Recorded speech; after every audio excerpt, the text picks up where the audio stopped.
సోదరి సోదరులారా, బాగున్నారా? బలసూరుడైన దేవుని నామంలో మీకు నా శుభాభినందనలు. నేటి మన టాపిక్ ఆదికాండం 6వ అధ్యాయం 1-4 వచనాల పారాయణం. నెఫీలీలు వీరు దేవుని కుమారులకు నరుల కుమార్తెల వల్ల జన్మించిన సంకర జాతి. నెఫాల్ అనే హెబ్రీ పదానికి పడిపోయిన అని అర్థం. దీని నుండి వచ్చిన వారే నెఫీలీలు. యోబు గ్రంథం 1:6 లేకపోతే 2:1 మనం చూసినట్లయితే దైవ కుమారులు అంటే దేవదూతలే. మరి దేవదూతలు ఆత్మస్వరూపులు కదండి. వారికి భౌతిక శరీరం కానీ ప్రత్యుత్పత్తి వ్యవస్థ కానీ డిఎన్ఏ వ్యవస్థ కానీ ఉండవు కదా. మరి వారి పిల్లల్ని ఎలా కంటారు అని అంటే 3 సిద్ధాంతాలు చూద్దాం రండి.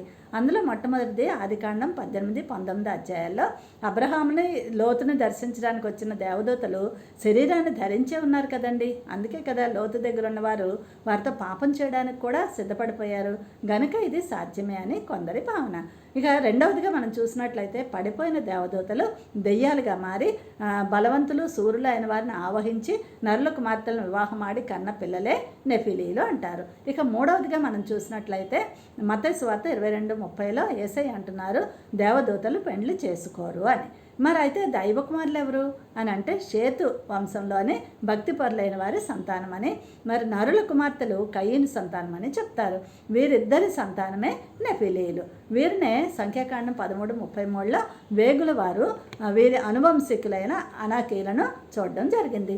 వీరు దేవుని ప్రణాళికకు వ్యతిరేకంగా జన్మించిన రాక్షస ప్రవృత్తి గల జనాంగం గనుకనే వీరి అవినీతి వల్ల వారు జల ప్రళయానికి ఆ రోజుల్లో కారకులు అయ్యారు.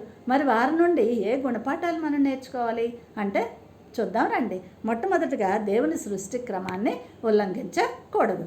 మరి గే మ్యారేజెస్ కానీ లెస్బియనిజం కానీ ఇలాంటివన్నీ దేవునికి వ్యతిరేకం కనుక వాటిని విసర్జించి దేవుని చిత్తానికి లోబడి జీవించడమే క్షేమకరం.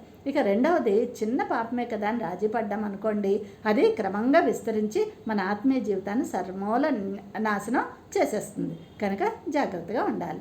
మూడవదిగా మనం చూసినట్లయితే ఈ అవినీతి లోకంలో ఎన్ని ప్రతికూలతలు ఎదురైనా నోవహు వలె నీతిమంతునిగా జీవించడం సాధ్యమే అని మనం నేర్పించబడుతున్నాం.